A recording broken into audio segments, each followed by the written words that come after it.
বোঝাপড়া শুধু সেই সব মানুষগুলোর সঙ্গেই হয় যারা কিনা আমাদের পরিবারের, আমাদের ভালোবাসার, আমাদের ভীষণ আপন। বোঝাপড়া সেই সব মানুষদের সাথে কখনোই হয় না যারা আমাদের জীবনে টক্সিন। বোঝাপড়া কথাটার মধ্যেই লুকিয়ে আছে এর পুরো অর্থটা। আমার কাছের মানুষটা আমাকে বুঝবে, আমার পাশের মানুষটা আমাকে বুঝবে, আমিও তাকে বুঝবো। তবেই তো সঠিক মূল্যায়ন হবে বোঝাপড়া শব্দটির পুরো অর্থ। নমস্কার সকলকে, সুপ্রভাত জানিয়ে আবারও নতুন আরও একটি ব্লগে তোমাদের অনেক ওয়েলকাম জানাচ্ছি। আশা রাখছি তোমরা সকলে অনেক ভালো আছো, অনেক সুস্থ আছো। আমি এবং আমার পরিবার তোমাদের ভালোবাসায়, ভগবানের কৃপায় বেশ ভালোই আছি। আজ মনসা পূজার পরের দিন, তাই আমাদের পরিবারের রীতি রেওয়াজ নিয়ম মেনে চলে আজকে আমাদের বাসি পুজো। আজকে এই বাসি পুজো করে মাকে বরণ করে মাকে তারপর নদীতে দিয়ে এসে তারপরে কিন্তু আমাদের উনুন জ্বালাতে হয়। তার আগে কিন্তু আমাদের বাড়িতে উনুন জ্বলে না। আমার বিয়ের প্রায় 20 বছর হতে চললো। যখন প্রথম শ্বশুর বাড়িতে আসি তখন শাশুড়ি মাকে এই নিয়মে পুজো করতে দেখেছি। তো যেহেতু শাশুড়ি মা এই নিয়মেই পুজোটা করেছে, তো আমিও চাই যেন আমিও আমার শাশুড়ি মার নিয়মেই পুজোটা একদম দীর্ঘদিন চালিয়ে যেতে পারি। তো সকালবেলা সেই নিয়ম মেনেই ঘুম থেকে উঠে সমস্ত বাসি কাজকর্ম কমপ্লিট করে ঠাকুর ঘর যেহেতু ঝাড় দিতে নেই, তাই আমি ওপরে কোনো ঘরই ঝাড় দিইনি। ঠাকুর ঘরটা ভালো করে মুছে ঠাকুরের সামনেটা তারপর এই যে পুজো দিয়ে নিচ্ছি। পুজো দেওয়া কমপ্লিট হয়ে গেলে তারপর মাকে নিয়ে নিচে চলে যাব তুলসী মন্দিরের সামনে। ওখান থেকে মাকে আবারও বরণ করে তারপরে কিন্তু হাজবেন্ড নিয়ে যাবে নদীতে। তোমাদের সঙ্গে আজকে সুন্দর একটা মুহূর্ত শেয়ার করলাম। আমি কিন্তু এই যে দেখলে ভগবানের সঙ্গে কত কথা বলছি। আমি প্রত্যেক দিন আমার মনের যত কথা আছে আমি কিন্তু ভগবানের সাথে শেয়ার করি। সেটা আনন্দের মুহূর্ত হোক বা কষ্টের মুহূর্ত হোক। আমরা জানি কষ্টে পড়লেই কিন্তু ভগবানকে ডাকি, কিন্তু সেটা করা একদম উচিত নয়। সমস্ত সব রকম পরিস্থিতি, সব রকম মুহূর্তে কিন্তু আমাদের ভগবানকে স্মরণ করতে হবে। ভগবানকে ভুলে আমরা কিন্তু কিচ্ছু করতে পারবো না। আর আমি আজকে আমার এই সুন্দর মুহূর্তটা তোমাদের সঙ্গে শেয়ার করলাম, তার কারণ হলো তোমরাও কিন্তু আমার পরিবারেরই একজন। তাই আমি প্রত্যেক দিন এভাবে আমার মনের সব কথা ভগবানের সামনে কিন্তু খুলে বলি। আর আমি তো তোমাদের প্রায় ভিডিওতে বলেই থাকি যে ভগবানই একজন যার কাছে কিনা নির্দ্বিধায় মনের সমস্ত কথা খুলে বলা যায়। ঠাকুরের পুজো দিয়ে মাকে বরণ করে এই যে হাজব্যান্ড চলে গেল নদীতে। আমিও গেছিলাম হাজব্যান্ডের সঙ্গে। তো হাজব্যান্ড একা যাবে, আমিও গেছিলাম সঙ্গে। কিন্তু যেহেতু হাজব্যান্ড ঠাকুরটা নিয়েছিল আর তার সঙ্গে ঠাকুরের সরঞ্জাম, ফুল আর যা যা ছিল আর কি সমস্তটা বালতিতে করে আমি নিয়ে গেছিলাম। তারপর বাড়িতে এসে ঝটপট এখন দেখো ভাত বসিয়ে দিয়েছি। তোমাদের তো প্রথমেই বললাম যে আমাদের বাড়িতে আজকে বাসি পুজো না করে, মাকে বরণ না করে কিন্তু একদম উনুন জ্বালানো যায় না। যাই হোক, মাকে দিয়ে এসে তারপর এই যে চলে আসলাম রান্নাঘরে। যেহেতু পুজো কমপ্লিট করতে করতে বেশ অনেকটাই বেলা হয়ে গেছিলো, মোটামুটি এখন প্রায় 9টা বাজে।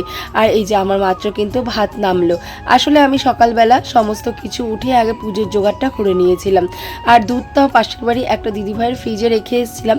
এই কারণে এই বছরের পুজোটা আমার কিন্তু তাড়াতাড়ি হয়ে গেছিলো। আর নইলে প্রত্যেক বছর পুজো করে উঠতে উঠতে কিন্তু আমার অনেকটা টাইম লাগে, যেহেতু দুধ ছাড়া এই পুজো কোনোভাবেই কিন্তু সম্পন্ন হয় না। তো প্রত্যেক বছর ওই ঘোষ মশাইয়ের জন্য থাকি বসে, দুধওয়ালা দাদা আসে, তারপরে কিন্তু দুধ নিই, তারপরে পুজো দিই। আর এবার যেহেতু কালকে আমি ফ্রিজে দুধটা রেখে এসেছিলাম, এবার কিন্তু সেই ঝামেলাটা আর নেই। আমি সকাল সকাল উঠে পুজোর জোগাড় করে পুজোটা দিয়ে নিয়েছিলাম। দাদাভাই বাজার থেকে দেখো বোয়াল মাছ এনেছে, আর আজকে আমাদের মাছ ভাত খেতে হয়। আর বোয়াল মাছের পিসগুলো দেখো কি বড় বড়, একদম সাইজগুলো দারুণ কিন্তু। আর মাছটা খেতে এত ভালো হয়েছিল, দারুণ হয়েছিল। তবে জানো তো বোয়াল মাছ খেতে তো ভালো লাগে, তবে কিন্তু ভীষণ একটা রিস্কি মাছ। তার কারণ বলো তো কি, মাছ তুমি যত যেমন টেকনিক খাটিয়েই ভাজো না কেন, কড়াইতে গেলে কিন্তু সে ফুটফাট করে ফাটবেই। আর এমনভাবে এত বাজেভাবে ফাটে যেন হাত মুখ সমস্ত জায়গায় তেল ফেটে ফেটে আসে। তবুও এই ফাটাটা একটু কমানোর জন্য, ফাটবে তো অবশ্যই, যেখানে বেশি ফাটবে সেখানে একটু কম ফাটানোর জন্য আমি ভালো মতো কিন্তু মাছের গায়ে, মাছগুলো ধুয়ে নিয়েছি, মাছের গায়ে ভালো মতো হলুদ, লবণ আর সেই সঙ্গে খানিকটা কাঁচা সর্ষের তেল দিয়ে কিন্তু ভালো মতো ম্যারিনেশন করে নিচ্ছি। আর এই মেখে আমি একটুখানি সময় ফ্রিজেও রেখে দিয়েছিলাম। এক্ষেত্রে মাছটা ফুটেছিল ঠিকই, কিন্তু অন্যান্য দিনের তুলনায় অতটাও ফোটেনি। এর আগের বার যখন বোয়াল মাছ এনেছিল আমি তো মাছ ভাজতেই পারছিলাম না। মাছের কড়াই টড়াই ফেলে আমি একবার ঘরে দৌড়াচ্ছি, একবার উনুন পাড়ে আসছি, এমন আমার একটা অবস্থা হয়ে গেছিলো।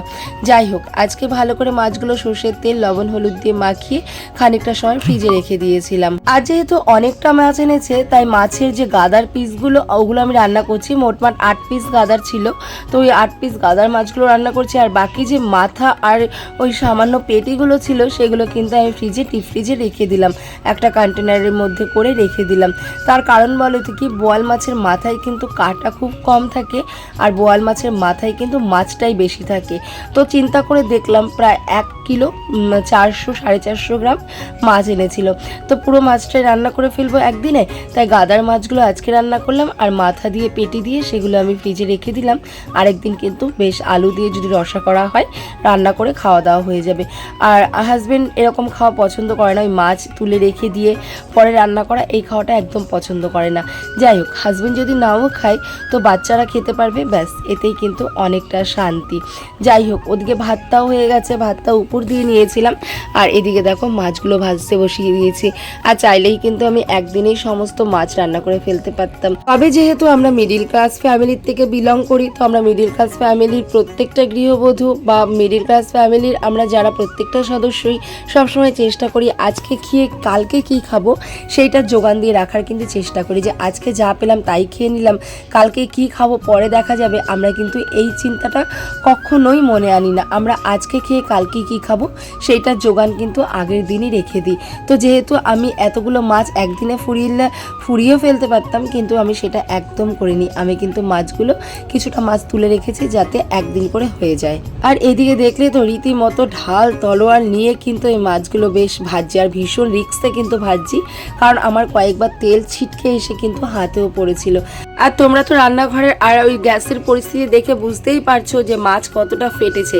ওই কড়াইয়ের পেছনে যে টাইলসগুলো পুরো তেলে ভরে গেছে, আর এদিকে কিন্তু মাছ ফাটতে ফাটতে গ্যাসের ওভেনটাও কিন্তু একদম পুরোপুরি একদম তেলে তেলাকার হয়ে গেছে, এটাই আর কি।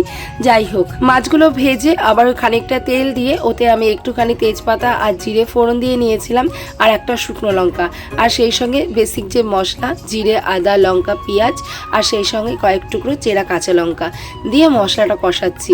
মশলাটা কষাতে কষাতে হাজব্যান্ড খুব চেঁচামেচি করছে যে শাড়ির বস্তাটা আমাকে ধরে দিয়ে যাও। যেহেতু মালের অনেক অর্ডার এসছে আর সামনেই যেহেতু দুর্গা পূজা, তো এখন কিন্তু মালের চাহিদা একটুখানি হলেও বেশি হবে। সবাই প্রত্যেকটা সিজনের আশায় কিন্তু থাকে যে এই সিজনে এসে আমরা কাজ করব। যাই হোক, হাজব্যান্ডের সঙ্গে কাপড়ের বস্তাটা ধরে দিলাম, হাজব্যান্ড শাড়ি নিয়ে চলে গেল, আমি আবারও চলে এলাম রান্না করতে। যাওয়ার সময় হাজব্যান্ড বারবার বলে গেছে মাছটা যেন আলু আর বেগুন দিয়ে রান্না হয়। এর আগের দিন আলু আর বেগুন দিয়ে রান্না করেছিলাম, সেদিন নাকি খেতে ভীষণ ভালো লেগেছিল।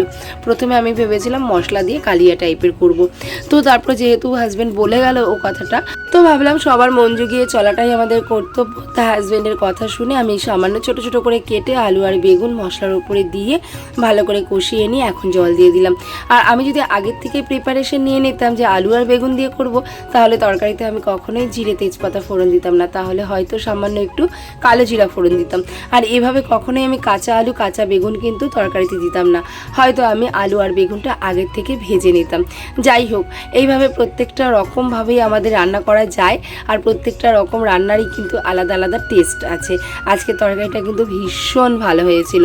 ঝোল দিয়ে দিয়েছিলাম, ঝোলটা ফুটে এলে সামান্য ধনেপাতা দিয়ে এখন কিন্তু মাছের তরকারিটা নামিয়ে নেব। আর সত্যি বলতে আগে দর্শনধারী তারপর গুণবিচারী। মাছের ঝোলটা দেখতেও যেমন ভালো হয়েছিল, মাছের পিসগুলো ঠিক ততটাই বড় বড় ছিল, আর তারপরে তো খাওয়ার গল্প অবশ্যই, খেতে কিন্তু দারুণ হয়েছিল। তবে ওই যে বললাম পহেলে দর্শনধারী, দেখতে যদি যে জিনিস ভালো না হয় সেই জিনিস কিন্তু খেতেও ভালো লাগে না, সেটা যতই ভালো হোক না কেন। তবে আমার তরকারিটা আজকে দেখতেও যেমন ভালো হয়েছিল খেতেও ভালো হয়েছিল। রান্না করতে করতে তোমরা একটুখানি খেয়াল করেছো হয়তো যে ওপাশে কিন্তু আমাদের যে শাড়ির যে সুতো, সেই সুতোটাকে একটু সেদ্ধ বসিয়েছিলাম। এটা হচ্ছে নতুন আইটেমের শাড়ি তৈরি হচ্ছে, তো ওটার জন্য এক্সট্রা করে আমাদের অনেক রকমভাবে খাটনি করতে হচ্ছে, অনেক রকম টেকনিক ফলো করতে হচ্ছে। যাই হোক, যার যেটা ব্যবসা, নতুনত্ব ছোঁয়া কিন্তু আমরা প্রত্যেকে আনতে চাই, আর আপডেট ছাড়া কিন্তু এখন কোনো কাজই হয় না। তো আপডেটের কাজের জন্য আমাদের এই এক্সট্রা খাটনিটু অবশ্যই করতে হচ্ছে। যেহেতু কালকে সারাদিন ভাত খাইনি, আজকে রান্না বান্না করে খাওয়া দাওয়ার পর শরীরটা একদম ছেড়ে দিয়েছিল, তাই সামান্য একটুখানি সময় একটু শুয়ে গড়াগড়ি করে তারপরে এই যে চলে আসলাম আবার রান্নাঘরের কাজে। দেখবে কাজ পড়ে থাকলে ঘুম একদম আসে না, ওই চোখটা বুজে থাকা অবধি আর মাথায় শুধু আমাদের টেনশন ঘুরতে থাকে যে এই কাজটা পড়ে আছে, ওই কাজটা পড়ে আছে। তবে ওই যে শরীরটাও ভালো লাগে না, আবার তখন একটু গড়াগড়িও দিতে যাই, আবার এদিকে শান্তিতে একটু ঘুমোতেও পারি না। যাই হোক, ভালো করে বাসনগুলো মেজে জায়গায় রেখে দিলাম। যেহেতু আমার রান্নাঘরটা খুব ছোট আর একদম সিঁড়ির তলায়, তাই আমি কখনোই বাসনপত্র জমিয়ে রাখি না। সঙ্গেরটার সঙ্গে কিন্তু আমি মেজে ঘষে ধুয়ে সামান্য একটু জল ঝরিয়ে একদম জায়গায় কিন্তু রেখে দিই। বাসনের যে র্যাকগুলো আছে সেই র্যাকগুলোর মধ্যে কিন্তু রেখে দিই। আর এভাবে করলে সিঁড়ির তলায় অল্প রান্নাঘর কিন্তু সবসময় টিপটাপ গোছানো থাকবে। আজকে আমি কয়েকটা টিপস তোমাদের বলবো, বা আমি যেটা করি আমার সিঁড়ির তলার ছোট্ট রান্নাঘরটাকে টিপটাপ পরিষ্কার পরিচ্ছন্ন রাখার জন্য। তো সেই কাজগুলো তোমাদের সঙ্গে শেয়ার করতেই কিন্তু আমি বলে দেবো।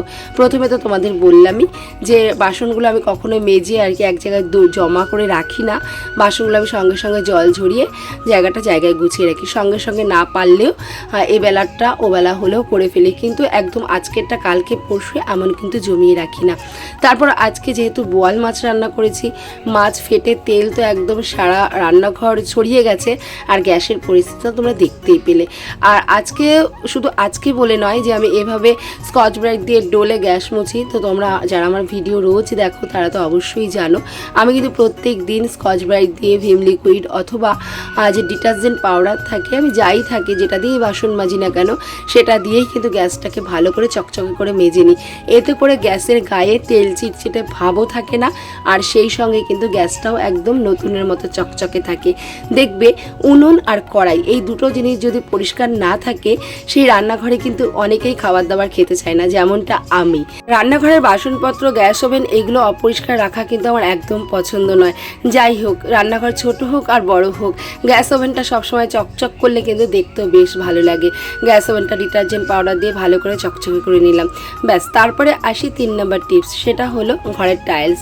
তো আমরা চেষ্টা করবো, আজকে যেহেতু তেল চিটচিটে বেশি হয়েছে হয়তো আজকে বেশি ঘষা মাজা করছি, তবে প্রত্যেক দিন আমার আজকে সাদা টাইলস বলে বলছি না, যার যেই কালারের টাইলস আছে না কেন প্রত্যেক দিন আমরা রান্নার পরে যদি টাইলসটাকে ভালো করে চকচকে করে প্রত্যেক দিন মুছে নিই, তাহলে দেখবে টাইলসের মধ্যে দীর্ঘদিনের জমা তেল চিটচিটে ভাবও হয় না, টাইলসও কিন্তু নোংরা হয় না, আর যখন পরিষ্কার করব খাটনিটাও কিন্তু একদম কম হয়।